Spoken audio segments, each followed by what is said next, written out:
अस्सलामुअलैकुम। आज मैं आप लोगों के साथ शेयर करने वाली हूँ ओरियो क्रीम केक की रेसिपी। जैसे कि न्यू ईयर है तो स्पेशली मैं आपको हैप्पी न्यू ईयर पे ये केक बनाना सिखाऊंगी, और वो भी विदाउट ओवन। हम इसे बगैर मोल्ड के एक पतीले में तैयार करेंगे। आपके अराउंड जितने भी ओरियो लवर्स हैं, ये रेसिपी आप उन लोगों के साथ ज़रूर शेयर करें। बहुत इजी से रेसिपी है, बिल्कुल बेकरी स्टाइल केक आप लोग घर में आसानी से बना सकते हैं।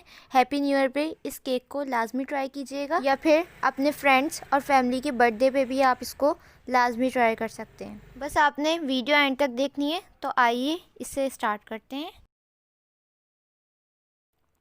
सबसे पहले हमें केक का स्पंज बनाना है।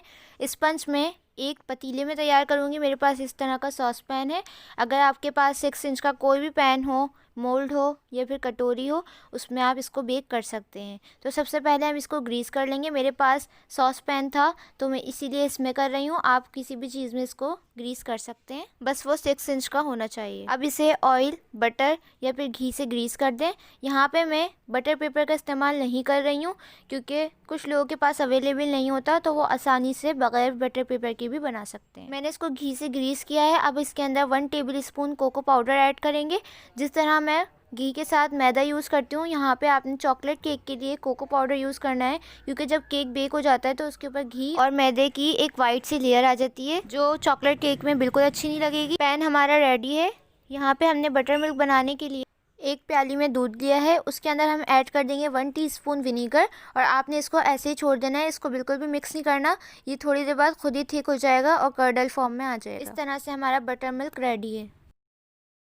केक का स्पंज बनाने के लिए मैंने यहाँ पे हाफ कप घी लिया है। घी जो है वो इतना ज़्यादा हार्ड हो और बिल्कुल मेल्टेड भी ना हो। तो विंटर्स थी तो मैंने इसको थोड़ा सा गर्म कर लिया है, सॉफ्ट हो गया है। अगर गर्मी हो तो आपने इसको थोड़ी देर फ्रिज में रख देना है। अब हमने बीटर से इसको 1 मिनट के लिए बीट कर लेना है। जब घी अच्छे से क्रीमी हो जाए तो हम इसके अंदर ऐड कर देंगे पाउडर शुगर 3/4 कप।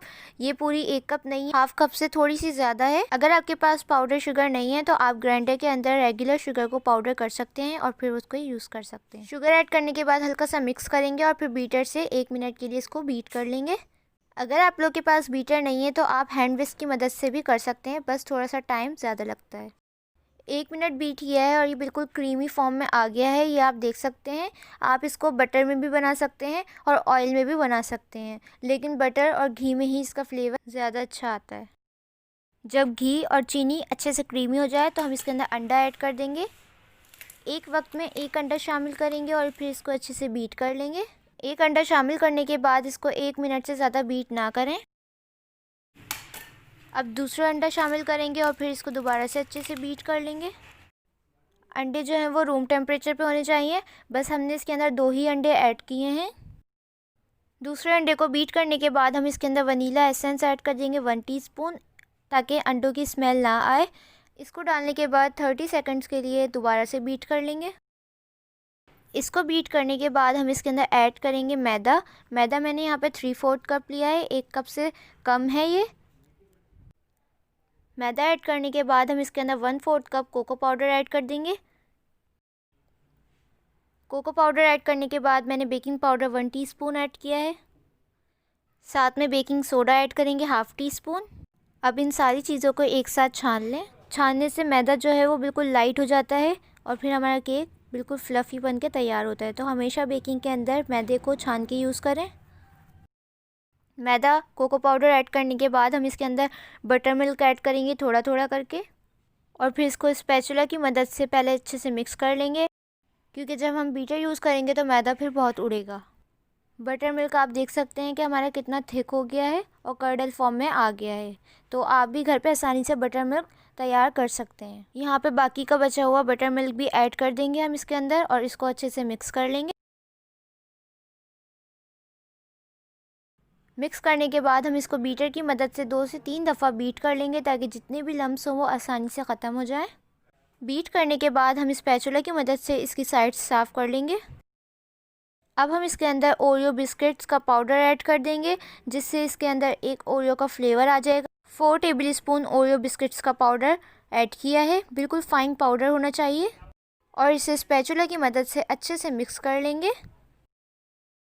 अब जो हमने स्टार्टिंग में पैन तैयार किया था उसके अंदर सारा बैटर डाल देंगे। बैटर हमने सारा पैन के अंदर ऐड कर दिया है। अब हम इसको एक कास्ट आयरन पैन पे रख देंगे, जो कि हमने पहले से ही प्री हीट होने के लिए रख दिया था, और इसको कवर करके मीडियम फ्लेम पे 40 to 45 मिनट्स के लिए बेक कर लेंगे। यहाँ पे 45 मिनट्स हो गए हैं और आप देख सकते हैं केक बिल्कुल बेक हो गया है। मैंने इसके अंदर टूथपिक डाल के चेक की तो वो बिल्कुल क्लीन थी, तो इसका मतलब हमारा केक रेडी है। अब हम इसको इसी के अंदर थोड़ा सा ठंडा कर लेंगे। अब ये थोड़ा सा ठंडा हो गया है तो हम इसकी साइड्स जो हैं वो एक दफ़ा नाइफ़ की मदद से क्लीन कर लेंगे। वैसे तो ये साइड्स खुद ही छोड़ देता है। जब केक गर्म हो तो कभी भी उसको डीमोल्ड नहीं किया करें, वरना वो फ़ौरन टूट जाएगा। ये देख सकते हैं आप कितनी आसानी से बाहर आ गया है, और हमने जो कोको पाउडर और घी की लेयर लगाई थी वो इस केक के ऊपर आ चुकी है। अगर हम इस पॉइंट पे मैदा यूज़ करते हैं तो वो वाइट वाइट सी लेयर आती है, जिससे हमारे केक की लुक जो है वो ख़राब हो जाती है। अब हम इस लेयर को आसानी से नाइफ़ की मदद से हटा लेंगे। बिल्कुल ये खुद ही हटने लग जाती है, तो आपने इसको लाजमी रिमूव कर देना है ताकि हमारा केक बिल्कुल प्रॉपर बेकरी स्टाइल में बन के तैयार हो। अगर आप कोको पाउडर की जगह मैदा यूज़ करें तो उसकी भी लेयर आपने लाजमी हटा देनी। ये आप देख सकते हैं बटर पेपर की भी हमें ज़रूरत नहीं पड़ी, उसके बगैर भी हमारा केक बिल्कुल बाहर आ गया है, और कितना सॉफ्ट और कॉटन की तरह हमारा स्पंज बन के तैयार हुआ है। अब हमने एक टर्न टेबल लिया है, उसके ऊपर हमने एक प्लेट रखी है जिसके ऊपर हमें केक डेकोरेट करना है। इसके ऊपर रख के काटने में आसानी होती है। अगर आपके पास नहीं है तो आप कोई सी भी प्लेट के ऊपर रख के काट सकते हैं। तो मैं इसको बीच में से दो कर लूँगी, 2 लेयर्स में काटूँगी। ये आप देख सकते हैं बिल्कुल परफेक्ट 2 लेयर में हमने इसको कट कर लिया है, और कितना फाइन क्रम्ब आया है। तो अब हम इसको हल्का सा ठंडा कर लेंगे। कभी भी गरम केक पे फ्रॉस्टिंग अप्लाई ना करें, इसको प्लास्टिक रैप से कवर करके ही ठंडा होने के लिए रखिएगा, ताकि केक हमारा सॉफ्ट रहे, ड्राई ना हो। जब तक हम इसकी फ्रॉस्टिंग तैयार कर लेते हैं, फ्रॉस्टिंग के लिए मैंने यहाँ पे व्हिपिंग क्रीम ली है, 1 कप से थोड़ी सी कम ली है। अब हम इसको बीट कर लेंगे। याद रखें क्रीम आपकी बिल्कुल ठंडी होनी चाहिए। अगर वेदर जो है वो आपका गर्म है तो आपने जिस बोल में क्रीम को व्हिप करना है वो आपने 10 मिनट के लिए फ्रिज में रख देना है। लेकिन अगर विंटर है तो आप नॉर्मल बोल यूज़ कर सकते हैं, लेकिन किसी भी सूरत में क्रीम आपने ठंडी ही लेनी है। इसको इतना व्हिप करना है कि बिल्कुल सॉफ्ट से पीक्स बन जाए, ज़्यादा हमें हार्ड नहीं करना, क्योंकि फिर वो क्लाउडी क्लाउडी सी लगती है और बिल्कुल भी खाने में मज़ा नहीं आता। तो ये आप देख सकते हैं यहाँ पे बिल्कुल सॉफ्ट है क्रीम और फ्लो कर रही है। तो यहाँ पे हमने ओरियो बिस्किट का पाउडर ऐड करना है, 1/2 कप से थोड़ा कम ऐड करूँगी पहले मैं। फिर इसको हल्का सा मिक्स करेंगे ताकि जब हम बीटर यूज़ करें तो ये उड़े ना। अब देखें, इसको डालने के बाद आपने अच्छे से मिक्स करना है। आप चाहें तो क्रीम जो है वो सिंपल भी रख सकते हैं, लेकिन मैं यहाँ पे इसको ओरियो केक बना रही हूँ तो ओरियो क्रीम ही इसको बनाऊँगी। तो यहाँ पे हमने क्रीम को बिल्कुल सॉफ्ट रखा है और मुझे इसी तरह से चाहिए थी। यहाँ पे ये बहुत सिल्की और स्मूथ सा टेक्सचर है। केक को और भी ज़्यादा सॉफ्ट बनाने के लिए यहाँ पे मैंने 1 कप जो है वो दूध लिया है। दूध जो है वो थोड़ा नीम गर्म है, बिल्कुल ठंडा आपने या फिर रूम टेम्परेचर पे नहीं लेना, थोड़ा सा नीम गर्म होना चाहिए। साथ ही हम इसके अंदर 1 टेबल स्पून शुगर ऐड कर देंगे, और इसके अंदर एक अच्छा सा फ्लेवर देने के लिए मैं यहाँ पे कॉफ़ी पाउडर ऐड कर रही हूँ 1 टीस्पून। आप चाहें तो कोको पाउडर भी ऐड कर सकते हैं 1 टीस्पून, लेकिन चॉकलेट और ओरियो के फ्लेवर के साथ कॉफ़ी का फ्लेवर बहुत ही ज़्यादा इन्हेंस होता है, तो हम यहाँ पे कॉफ़ी ऐड करेंगे। आप चाहें तो सिर्फ सिंपल दूध भी ऐड कर सकते हैं। सारी चीज़ें रेडी हैं, अब हम केक को असेंबल करते हैं। यहाँ पे मैंने टर्न टेबल के ऊपर एक प्लेट रखी है जिसमें हमें केक को डेकोरेट करना है। यहाँ पे केक के स्लाइसेस जो हमने उतारे थे वो भी रेडी हैं, तो हम थोड़ी सी क्रीम जो है वो प्लेट के ऊपर लगा लेंगे ताकि हमारा केक जो है वो स्टिक रहे और इधर उधर ना हिले, और जो आइसिंग है वो प्रॉपर हो। क्रीम लगाने के बाद जो हमने केक का ऊपर वाला हिस्सा काटा था उसको हमने सबसे पहले नीचे रखना है उल्टा करके, ताकि जब हम मिल्क डालें तो वो अच्छे से सॉफ्ट हो जाए और शेप भी हमारी बिल्कुल परफेक्ट आए। अब जो हमने कॉफ़ी मिल्क रेडी किया था वो इसके ऊपर अच्छे से डालना है, ताकि हमारा केक जो है वो बहुत ज़्यादा सॉफ्ट और मॉइस्ट बने।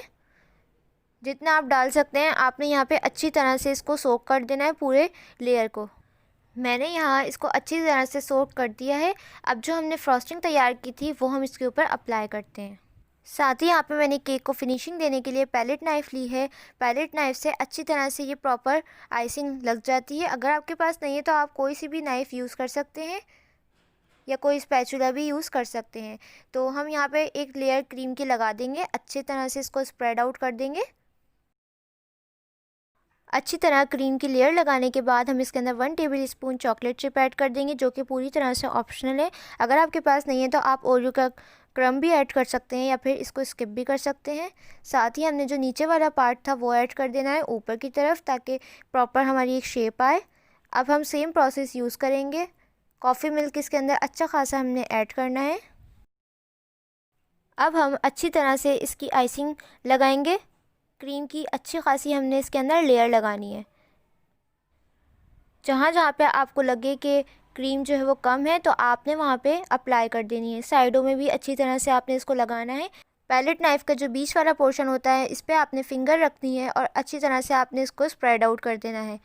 इससे आप बिल्कुल परफेक्ट आइसिंग केक के ऊपर अप्लाई कर सकते हैं। साइड्स में भी आपने अच्छी तरह क्रीम लगा देनी है। अब आपने पैलेट नाइफ़ को स्ट्रेट रखते हुए टर्न टेबल को घुमाना है, ताकि बिल्कुल फिनिशिंग से आपकी साइड्स जो है वो आ जाए। लेकिन आपने नाइफ़ को बिल्कुल स्ट्रेट रखना है और आपने टर्न टेबल को घुमाते जाना है। इस तरह से आपकी जो साइड्स हैं वो बिल्कुल स्मूथ होती जाएंगी। आप देख सकते हैं कितनी फिनिशिंग आती जा रही है।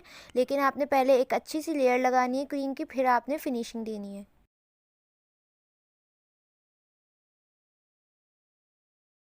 साइड्स में अच्छे से फिनिशिंग आ जाए तो आपने जो ये एक्स्ट्रा क्रीम ऊपर आ रही है आपने इसको इस तरह से प्रेस करते जाना है हर तरफ से और इसको अच्छे से स्मूथ कर लेना है। मैं प्रोफेशनल तो हूँ नहीं, इसलिए मुझसे जितना हो सका मैंने इसको स्मूथ कर लिया है। साथ में ही हमने टिश्यू पेपर से साइड्स जो है वो इसकी क्लीन करते रहनी है, ताकि केक हमारा दिखने में भी खूबसूरत लगे। केक को स्मूथ करने के बाद मैं इसके ऊपर चॉकलेट सिरप से डिज़ाइन कर रही हूँ। आप किसी भी तरह से डेकोरेटिंग कर सकते हैं इसके अंदर। अगर आपके पास चॉकलेट सिरप नहीं है तो आप लोग चॉकलेट गिनाश भी यूज़ कर सकते हैं। साथ ही हमने यहाँ पे मिनी ओरियो से इसको डेकोरेट कर दिया है। और जो चॉकलेट सिरप था वो मैंने थोड़ा थोड़ा साइडों से निकाल के इसको स्प्रेड कर दिया है, ताकि अच्छा से इसके अंदर लुक आए। साथ ही मैंने बीच में थोड़े से चॉकलेट चिप्स इसके अंदर रख दिए थे। आप लोग ओरियो का क्रम्ब भी रख सकते हैं। ओरियो बिस्किट को क्रश करके आप लोग बीच में इसको रख दें। 10 मिनट इसको फ्रिज में ठंडा करके फिर आप लोग इसको सर्व कर सकते हैं। तो यहाँ पे मैं आपको इसको कट करके दिखाती हूँ। ये आप अंदाज़ा लगा सकते हैं कितना सॉफ्ट और फ्लफ़ी हमारा केक बन के तैयार हुआ है और कितनी परफेक्ट इसकी लेयर्स आई हैं, कितनी फिनिशिंग से। तो ये आप देख सकते हैं बहुत ही सुपर सॉफ्ट हमारा केक बन के तैयार हुआ है, बिल्कुल बेकरी स्टाइल में। तो आप लोग इसको किसी भी ओकेजन पे बना के तैयार कर सकते हैं आसानी से। तो ये थी हमारी ओरियो क्रीम केक की रेसिपी। लग रहा है ना एकदम बेकरी स्टाइल। साइड्स में जो हमने चॉकलेट सिरप ड्रिजल किया था बिल्कुल परफेक्ट लग रहा है वो भी। तो ये थी हमारी आज की रेसिपी। वीडियो थोड़ी लंबी हो गई है लेकिन देखने का बहुत बहुत शुक्रिया। अगर आप लोग मेरे चैनल पे नए हैं तो प्लीज़ इसको सब्सक्राइब कर दें। इससे मेरी हर न्यू वीडियो को नोटिफिकेशन आप लोगों को सबसे पहले देखने को मिलेगा। वीडियो अच्छी लगे तो लाइक ज़रूर कीजिएगा। इंशाल्लाह मिलूँगी नेक्स्ट रेसिपी के साथ। जब तक के लिए मुझे और मेरी फैमिली को दुआओं में याद रखिएगा। अल्लाह हाफिज़ एंड हैप्पी न्यू ईयर 2021।